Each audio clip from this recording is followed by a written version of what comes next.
Welcome to the No Guilt Fangirls podcast, where liking what you like is never a bad thing. Here's your host and head fangirl in charge, Patty Holiday. Hey y'all, welcome to the No Guilt Fangirls podcast. I'm your host and head fangirl in charge, Patty Holiday. And today, well, some of you have probably caught on already, but I am a big old Disney obsessed woman in her 40s, and I do not have any shame about it. So this series of episodes were bound to happen. A while back, we fangirled Disney's new land, Star Wars Galaxy's Edge, and I mentioned it then that I love Disney and love the parks, and the Disney fandom is just one of my favorite. Well, it's time to get into the parks just a little bit more. It's such a big topic. I mean, if you've ever been to Disneyland or Disney World, you know physically it's big. But even when you're talking about the fandom, it's a huge topic. So I'm going to try to cut it down a little bit into smaller chunks. And this is one of those chunk episodes, I guess. Now, for those of you that don't do Disney, don't speak Disney, we are going to speak a lot of Disney. And if you need a dictionary or glossary to understand it, I'll try to help you out with that later. But basics, super basics. Disneyland is in Los Angeles and Walt Disney World is in Orlando, Florida. The resorts are then divided into separate parks, and those parks are divided into lands. I'm not going all the way down to the land level because, oh my gosh, this isn't a totally just a Disney fangirl podcast, and that's what it would turn into if we went that far. But so we're just going to talk about each park and why we love them. Today, we are talking about the Magic Kingdom Park, and it's the first park we're going to cover. Quick quiz for my guest, see if she's paying attention. Why on earth would we start with Magic Kingdom? I would say Magic Kingdom was the first park to open at Walt Disney World Resort. Ding, ding, ding, ding, ding. And that's proof that I have the right guest on my show. I didn't even I passed the first question. I didn't even warn her that was coming. All right, guys, I have as my guest today. This is Lindsay Paris. Hi, Lindsay. Hey, y'all. How you doing? Thank you so much for having me. Oh, gosh, it's my pleasure. Lindsay is a self-professed Disney nerd. I love it. Thank you. She is social media savvy, and she wears her hashtag Disney side on her sleeve, along with her trading pin collection, of course. She is proud to share with us that her husband and two little musketeers love Walt Disney World Resort and all its magic. You are raising them right. Thank you. You picked a good man. And aside from holding her MFA in costume design, Lindsay creates content on redheadbabymama.com. She also served for 2 years straight on the Disney Parks Moms panel, which is kind of a big deal. If you don't know, if you're not a Disney person, that's like a huge, huge thing. I think what is the saying? Like more people get into Yale or Harvard than they get into the Moms panel. Ivy League school. Mm-hmm. Mm-hmm. I'm telling you, she's the real deal here. All right. So right now she's like in the Disney vault, as they call it.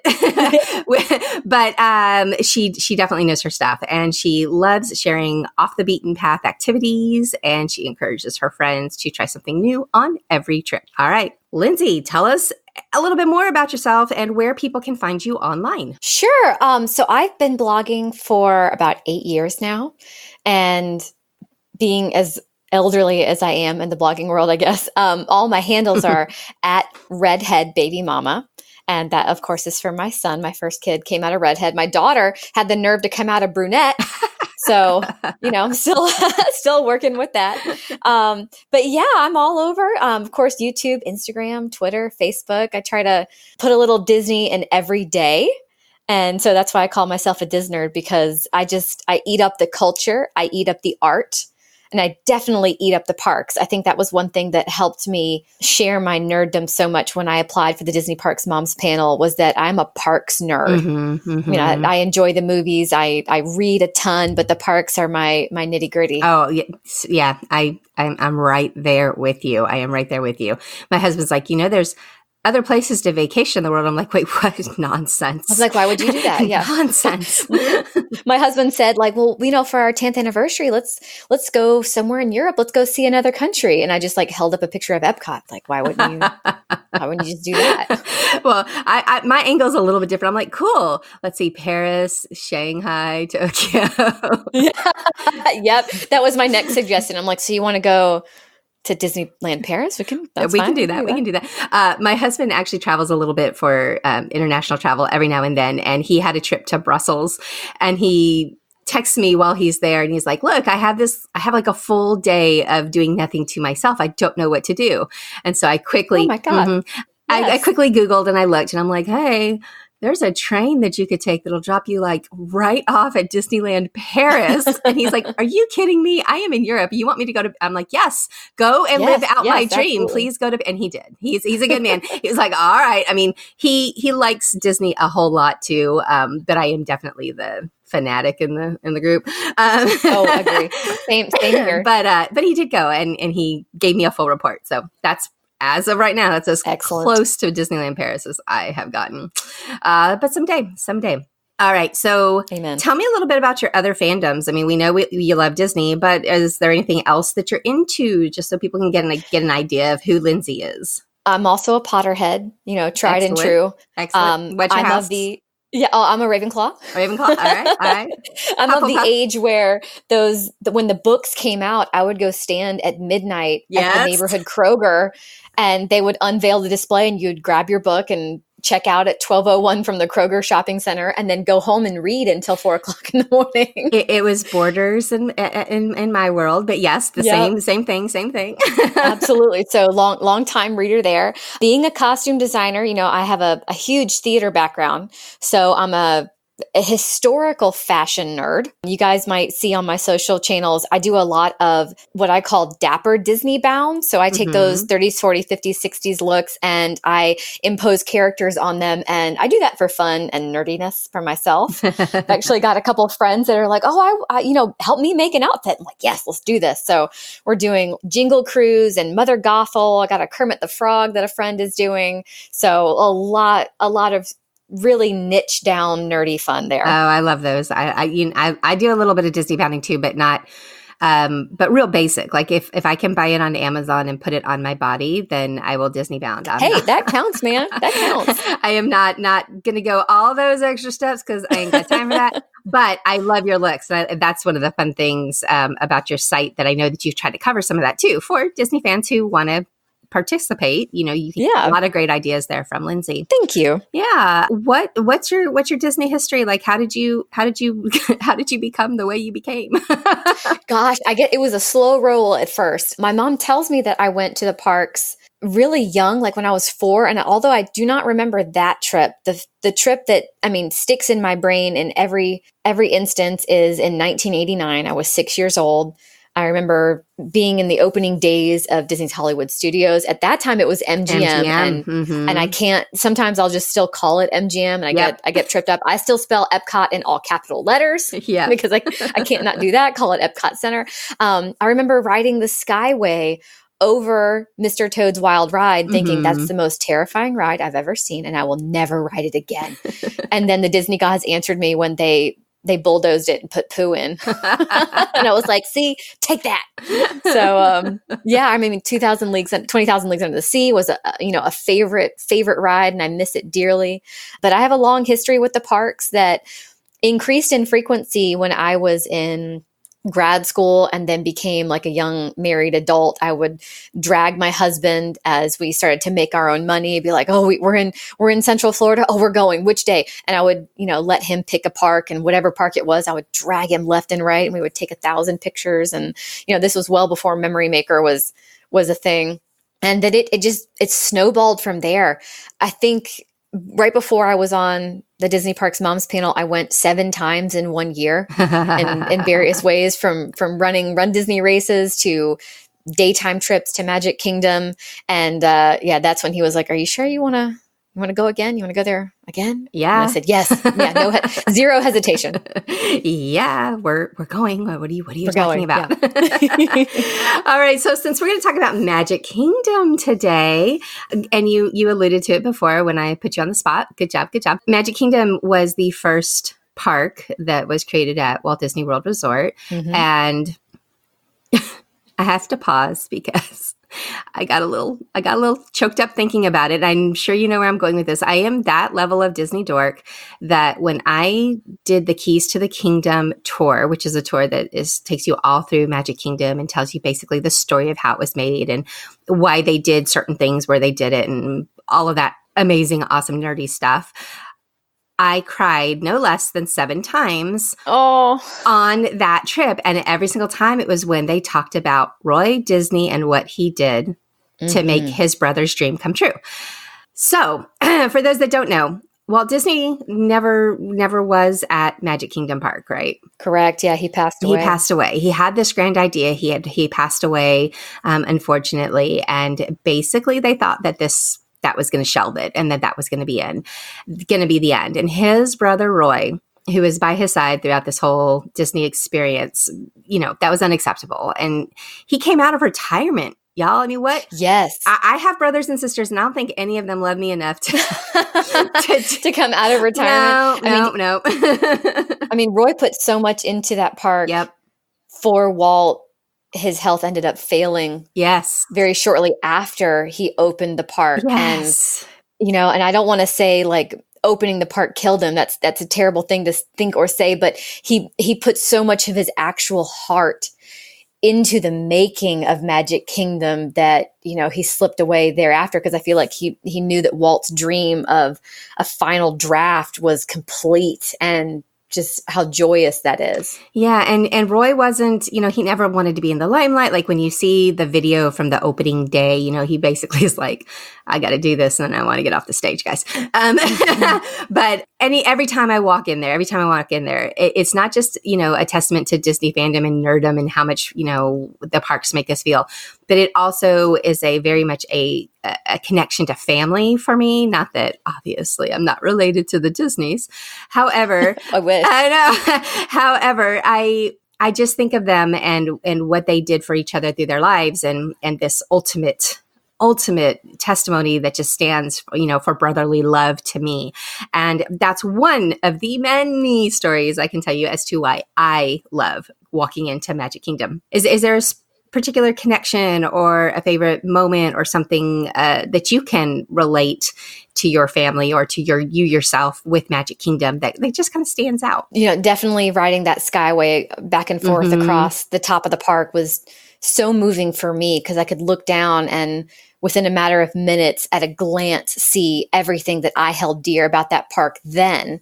And now as I walk through the park to see how much the footprint has changed, I feel like I've grown with the park. I've grown up in the park. And I take so much ownership, although none of it is mine. But you feel like I did this. I was part of this. I was part of this. I remember this. I'm excited to move forward with the new opportunities and availabilities that they have in that park. I mean, it is truly, I think, that feeling that people talk about when they talk about being home. It is that, you walk into the gates, enter on Main Street, USA, and like your mom's giving you a big old hug, and it's that hub wrapping around you. And then you got your weenie down at the end of the street. You see the castle and you're running towards it, and you've got the smells and the sounds, and like your 5 senses are just bombarded with like this loving, warm feeling. Yeah, that's exactly how I feel now. I want to go. I've got a little bit of a wait for my next trip. Way up for me, I can't go until August. But yeah, no, that's how I feel too, and I think that's what brings a lot of us back time and time again. Is there's just something about being there. Now, for me, I didn't actually grow up going to Disney World. I went to Disneyland a bunch as a very, very young child. And then there was this huge part of my life where I didn't go to any Disney parks. My parents just weren't Disney people. And if it was, we just didn't go. And it wasn't until I met my husband and we ended up moving towards the East Coast that we started doing this. But it ended up becoming such a part of us, particularly when we moved to Orlando. And I would take my 2 young sons at the time to Disney World all the time. It was, when living in Orlando, you are super blessed because, Oh, I know. Yeah. because we would go to like SeaWorld on Monday, Disney World on Tuesday, the beach on Wednesday. Like that was my outings with my two little, Jealous. yes, my two little boys. And so it's always been, that was part of my young family. And then, in my case, my oldest son actually passed away when he was about 4 years old from an illness. He'd had some medical issues his entire life, but Magic Kingdom was, again, kind of his place because of that dang train. He loves the Walt Disney World Railroad. And so now for me, every time I walk in those gates and I see the train, I hear the train, I ride the train, which I do every trip kind of as my nod and saying, hey, Jake, what's up? That has... It's also, we've all moved, like my entire family. I'm talking even my parents and my brothers and sisters, everybody's moved. So there's only, I think, 2 houses left in my entire extended family where I can walk in and say, oh, remember when Jake played over there? Because we've just moved and changed houses. Mm-hmm. So this is kind of my home base is Disney World when I walk in and I think about him being there and anything. So that's what it means to me too, is that sense of home for my whole family. And it was something that came kind of later. I didn't grow up with being in the parks, but man, I am making up for it now. Heck yeah, man. That's the only way to do it. you just have to, right? Do you have a favorite moment, like a character interaction, anything that just is your favorite story to tell about being at Magic Kingdom? Gosh, one of the more surprising feelings I've ever had was when I took my training trip for the Disney Parks Mm-hmm. Moms panel with 11 other strangers. I had met days before in person and chatted with online for maybe several weeks before. And we're, galloping across Magic Kingdom during Mickey's Christmas party. And we go and get in line for Big Thunder. And we know we're about to miss the fireworks show, but we're okay with that because there was a relaxed, chill essence among us that we had all done so much at the parks that we none of us had that rush, that urge of like, oh, we got to get over here. Oh, we got to get over there. It was just all like, what do we want to do? This is going to be chill and everything is gravy and it was feeling good. So we get in line for the ride. We're riding. We start to take that first incline and the fireworks start illuminating right over Chimney Rock. And it's my favorite. So it was... But we weren't looking at our watch. We had no notion of what time it was. So it was a truly surprise and delight moment that we had trapped ourselves in. And none of us will ever forget that. You just in the moment kind of experience. And that's such actually a sly little tip that I throw out there to people too, mm-hmm. is sometimes when it comes to the fireworks, yes, you do want to be down, Main Street, the hub area, whatever, to see all of the projections and to get the full experience. But you can have such an amazing, unexpected experience if you time it right and end up on a roller coaster. Yes. My other favorite is Seven Dwarfs Mine Train. That is a fantastic fireworks spot because they're basically right over your head. And it's magical. I know we're not supposed to use that word like all the time. Sometimes but sometimes that just is what fits. So speaking of, do you have a one-word reaction to this park?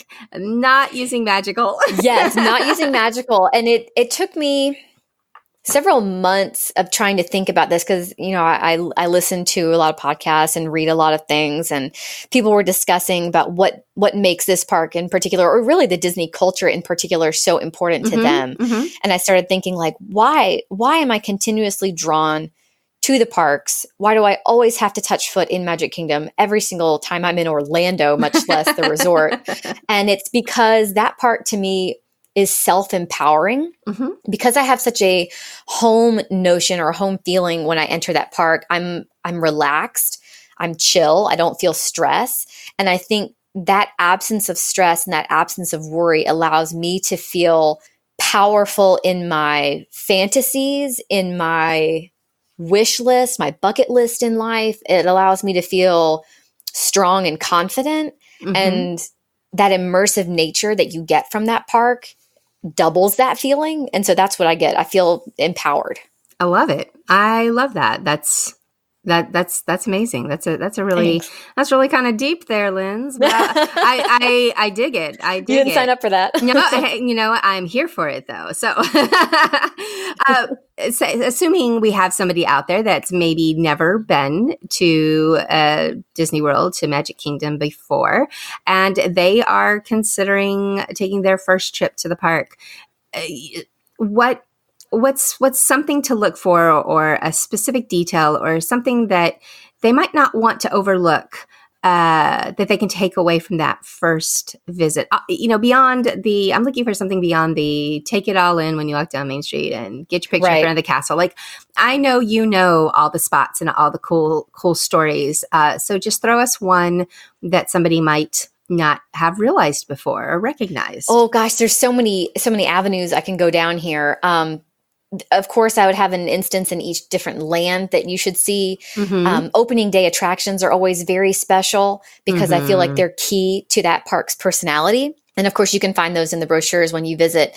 I could talk about the foods that you've got to try because Magic Kingdom is such a foodie spot. And I personally never eat an actual meal when I'm in that park because I snack myself to death. Snack your way through it. Yeah. New snacks and old snacks and favorite snacks. I'm hardly ever sitting down to eat. A magical thing you may want to share with your friends or your family, or even by yourself when you're visiting, go into Pinocchio's Village House, which is a quick service restaurant. I was hoping you were going to say this, because if you weren't, I was going to fill it in because this is my favorite. So, order a meal, whatever you might want to have. And if you're snacky like me, make it something small. Enjoy your meal at the windows to the left of the counter service, because you will be able to sit there and wave to all the folks writing Small World. And occasionally you'll find signs on the table to hold up and make silly faces and wave.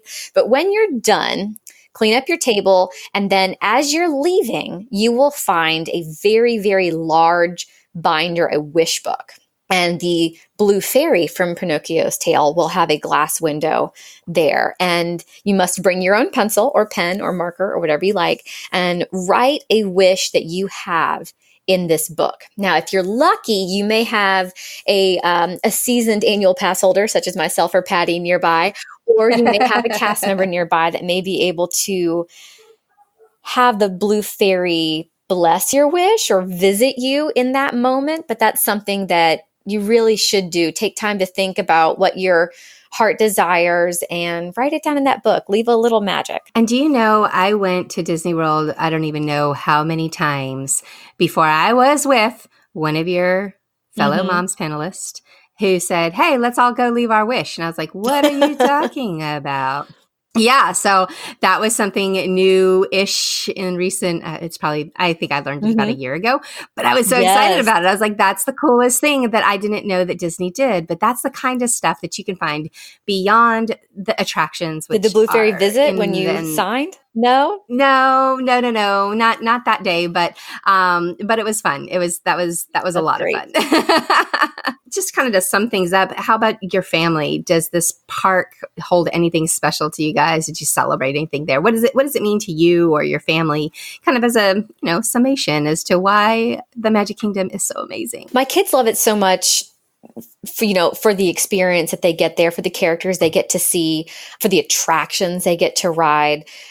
Both of my kids had their first roller coaster rides in here. The Barnstormer was each of their very first roller coaster. I thought my daughter was going to be terrified at the age 3 to go it, but coming out of the attraction, she's like, "Okay, let's go again. Let's do it again. I'd do the Goofy coaster."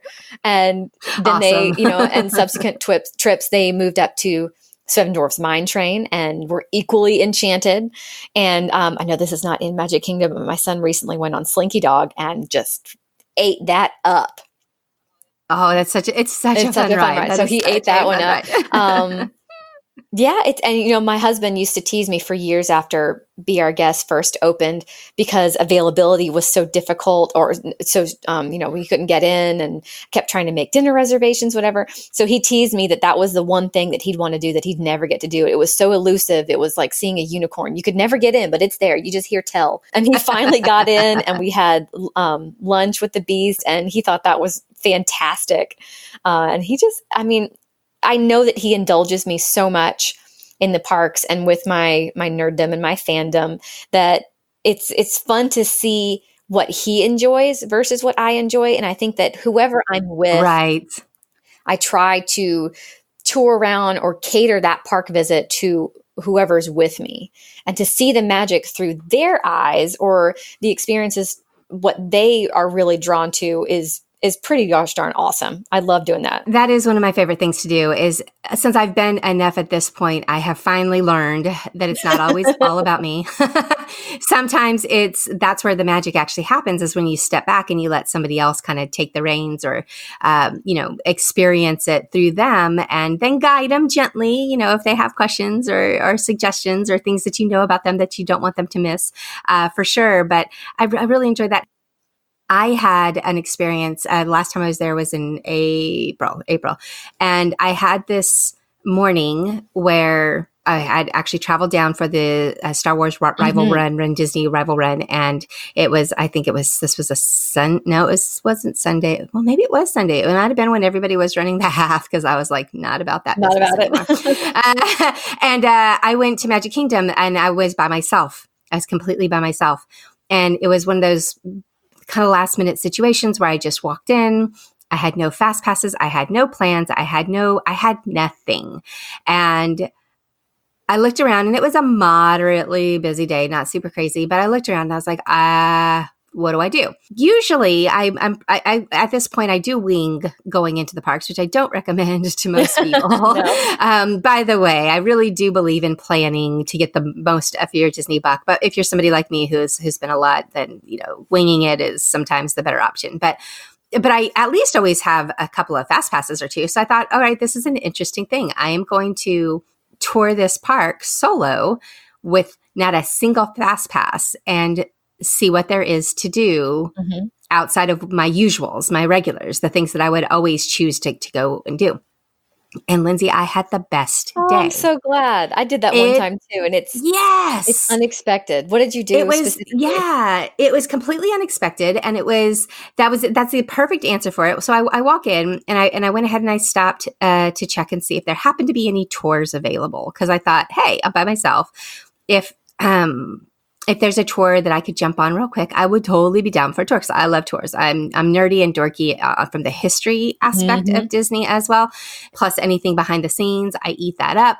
So I stopped there, and they were like, no, I'm so sorry. We're completely booked out. And I was like, all right, no problem. So at that point, I started walking down Main Street, and I think I pulled up my phone and was like, I'm hungry. What kind of food is there? What might be open? And the plaza had a reservation for brunch. Yeah. That was a nice grab. It was a great grab, and it was fantastic. And I had a mimosa in Magic Kingdom, which, there's not a lot of alcohol. There's a little bit more now than there used to be. But back then. It used to be a really big deal. So I ate there. I went over and I rode Carousel of Progress. Because this was also kind of my rule, was if it had a 10-minute wait or less, that's what I was going to do. Yep. If it had anything more than that, I was going to keep walking and find other things to do. I rode Carousel of Progress and just had a delightful time, because, I pass that up quite a bit. Nobody I'm with ever wants to go. I do. Take me. I'll go with you. Okay. Noted. But nobody ever wants to ride it with me. So I often pass it up. So I was like, hey, I'm here by myself and I get to choose, and I want to ride Carousel of Progress. So I rode that. And after that, I got on People Mover, which is also just a favorite. I love that one. And I love that one for the pictures you can take, particularly if you're on there during sunset. Sunset is the most magical time of all magical times at Magic Kingdom. And the People Mover is my favorite place to get those cool pictures. But so I did People Mover. And then after that, I wandered over to the Rapunzel's bathroom, and I looked for the Pascals. How many you got? Yes. I can only get 8. I looked for the Pascals. I think I got 9. I was super close, but I did not find them all.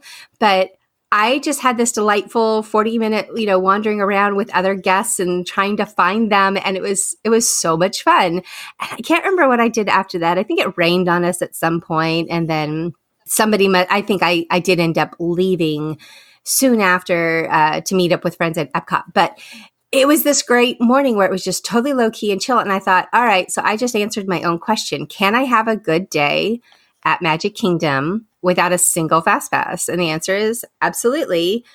it's totally different than It is. my normal go, get to each ride and ride all the things, because that's usually how I do parks. But I slowed it down, and it's actually turned out to be one of my favorite times that I spent Isn't that there. great? I had the same sort of thing. I had a half a day to myself. My family was with me, but the kids were napping. I had an appointment later that day, so I had 5 hours by myself in Magic Kingdom, and I was almost like frozen with indecision. Yeah. In the hub, I was like, I could do this. Oh, but I could also do that. Oh, I could also do this over here.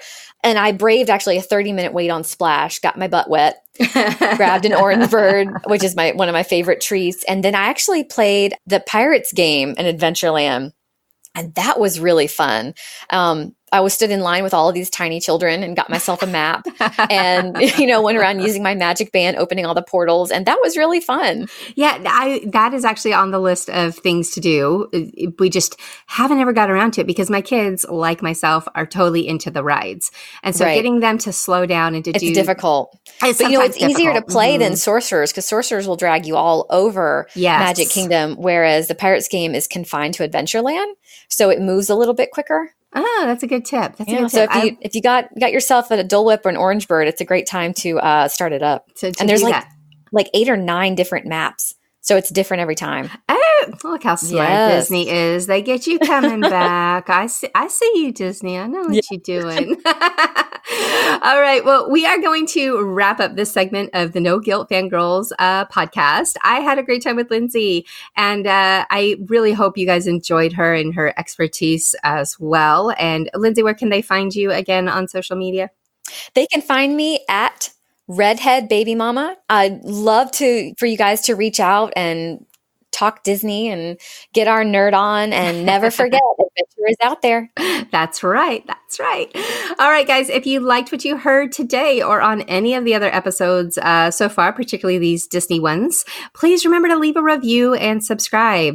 This really helps other fangirls find us. Those algorithms and all of that business, it all factors in. And so those 5-star reviews help just kind of make us aware to Apple and all the podcast companies that, hi, people like this one. So don't forget to go ahead and do that for me.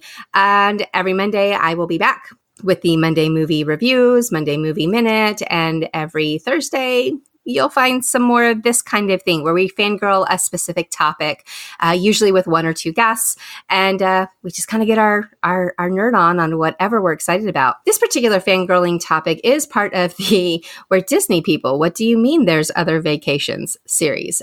It's a working title. I don't know if it'll stick, but that's what I've got for right now. So be sure to check out the other interviews as well. We're talking all of Disney World. We are definitely talking all of Disneyland, because that is, don't tell Disney World, but that's my favorite.